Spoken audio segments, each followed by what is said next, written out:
এটা বুঝে গেছে মনে হয়। তো ডিম অল্প একটু আসছিল, অল্প তো না দিয়ে অনেকখানি ছিল, আমি একটু দিয়ে দিলাম। বেশি ডিম দিলে আবার ভালো লাগবে না, দিয়ে তাড়াতাড়ি লাগতে হবে যাতে প্রতিটা ডিম যাতে ভাই না যায়। ওকে, ডিম যাতে শক্ত না থাকে এভাবে নাড়তে হবে। প্লাস একটু কাঁচামরিচ বেশি করে ওকে দাম।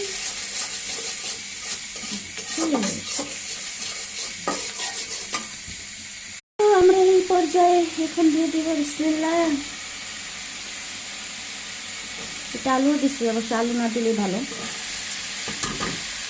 এগুলো আনছি ব্যাটারে কইলাম একটু দিতে 1 পা এখানে, এইটাই আমার মনে হয় 3 দিন খাইতে হবে। আচ্ছা যাই হোক, সমস্যা নেই। আমার করলা ভাজি অনেক ভালো লাগে। করলা ভাজি তিতা হইলো মজা, করলা অনেক তিতা, এটা নিতে হবে। তবে এখানে কিছুটা আপনাদের টিপস দিই। আমরা অনেক মানুষের সাথে মিশি, ভাবি কি ওর সব দিকেই ভালো থাকবে, আসলে সব দিকে ভালো থাকে না।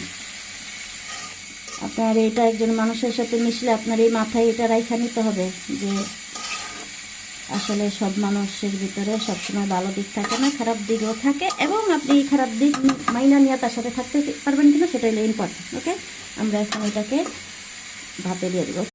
হয়ে গেছে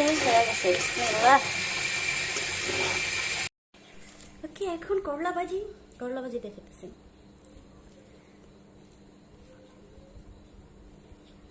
করলা ভাজি ভালো লাগে না।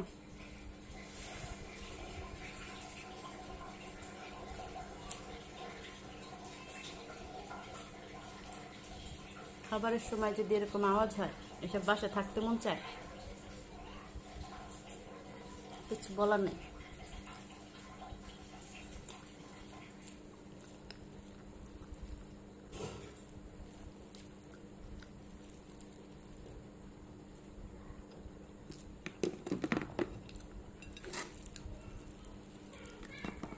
পানি